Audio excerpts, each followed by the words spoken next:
Hey guys, I'm back to do another unboxing video. This time it's the EVH Stripe Series Black and Yellow Bumblebee guitar. I'm going to give you a brief personal history about it and my connection with the guitar, as well as just a brief history of the origins of the original guitar and where it is today. So this particular guitar was a first love of Eddie Van Halen's guitars for me. Back in 1983, when I was 13 years old, my parents took me to the record store and bought me all the Van Halen albums to date. On the record jacket and the back cover of the Van Halen 2 album, there were pictures of Eddie with this particular guitar. It really stood out to me, and I loved the black and yellow combination, and I remember looking at it and just thinking how super cool it was. That's when I first saw it, and I just fell in love with it. That's kind of a backstory about me and my connection with it, so I'll give you a little brief history of the original guitar. When Van Halen finished their first tour, they began the process of putting together their second album. Eddie wanted something fresh to play other than the original Frankenstrat, which was being heavily copied by just about every guitar manufacturer in the world. This time, Eddie wanted a black guitar with yellow stripes, a rear-loaded electronics, and he didn't want a pick guard on this one. So he commissioned Wayne Charvel of Charvel Guitar Company to build it. When Eddie got the guitar, he was not impressed with the sound, so he began to modify it himself like he did with everything else. He tried a variety of pickups, swapped out the neck several times, but he still couldn't get it to achieve the sound that he wanted. Eddie also added a Floyd Rose locking tremolo system to the guitar, and it was actually the first guitar to ever be fitted with a Floyd Rose, which is pretty cool.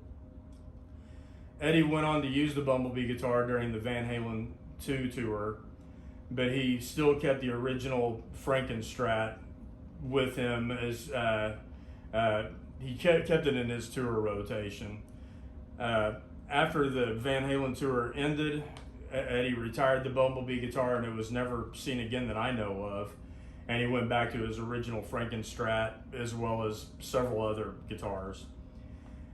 So in 2004, rock band Pantera guitarist Dimebag Darrell met Eddie in Midland, Texas at a Van Halen concert. Dimebag was a big fan of Eddie's, and at one point, whenever he was talking to Eddie, it was said that he had offered Eddie $30,000 for one of his Stripe guitars, but Eddie told him that he would make one special for him, which that was really cool. But unfortunately, a few weeks later, Dimebag was shot and killed while performing on stage by a crazed fan who was upset that Pantera had broken up. Apparently, the shooter had blamed Dimebag for the band breakup. Dimebag's girlfriend, Rita Haney, got a call from Eddie 3 hours before Dimebag's funeral, and he asked if there was anything that he could do. At the time, Rita and Dimebag's brother, drummer Vinnie Paul, was trying to decide what guitar to bury with Dimebag. Rita told Eddie that Dimebag had talked about how Eddie's black and yellow striped guitar was his toughest guitar. Eddie showed up at Dimebag's funeral with the Bumblebee guitar and gave it to the family. Eddie said that Dimebag was an original, so he deserved an original. The original Bumblebee guitar was buried with the fallen guitarist. So that's just some of the brief history of the guitar. You know, how it came to be, you know, and what happened to it and where it is today. So anyway, let's go ahead and get to the unboxing. All right, guys, let's go ahead and crack this baby open, shall we? So about a month ago, I got the EVH Frankie, which is back behind me. And I have to say, if you've thought about getting it, I would, because it's freaking awesome. It sounds awesome, it plays awesome, and before I got it, I heard so many people talk about how great the neck was on it, and I am totally sold on it. I mean, it is freaking awesome. I mean, it's one of the best guitars I've ever played. And I'm guessing that this one right here is pretty much going to be the same, because this pretty much has the same specs. But we'll see. So, get the box over there. This is kind of cool to open because, like I said, this is the first guitar that Eddie had that I saw on the back of the album, and I just loved it. So it's going to be kind of cool to see what it actually looks like in person because I've never seen one before. None of the guitar companies or none of the guitar stores here in town even has any of the Stripe Series guitars. So I wonder if I can get to it here. Of course, you know, you're going to have the classic Fender headstock, EVH die-cast tuners, you know, string retainer here, and it's got a quarter sawn maple neck,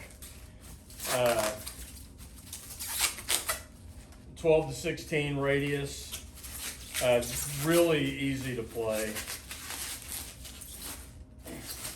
You got 22 jumbo frets, black dot inlay. They don't make these very easy to get off sometimes. Anyway, wow, this thing is really cool looking. Thumb wheel truss rod adjustment here. This has the same pickup as the Frankie back here. It's got the Wolfgang pickup. EVH branded Floyd Rose tremolo locking system, 500K pot right here, EVH D-Tuna.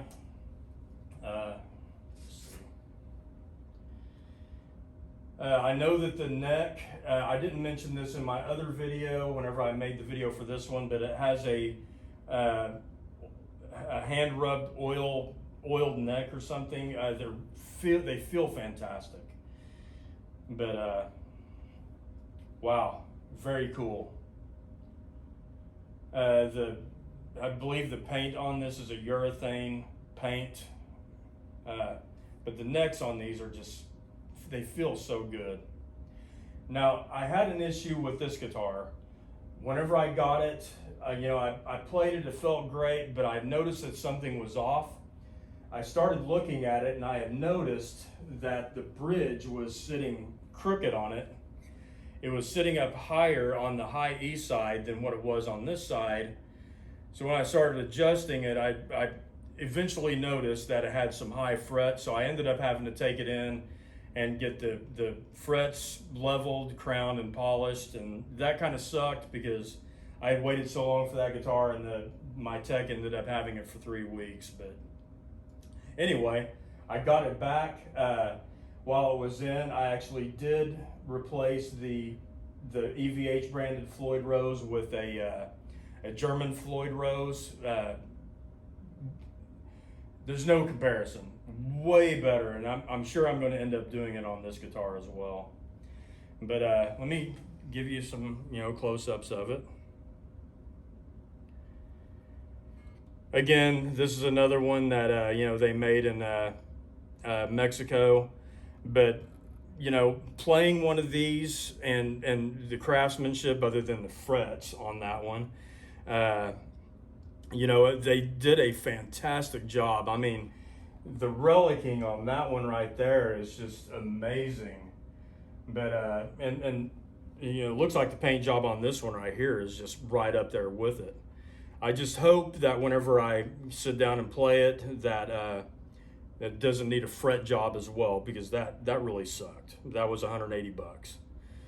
But you know, we'll see. It looks like the action on this is set pretty low. I do like mine set low. Here it is. Beautiful guitar.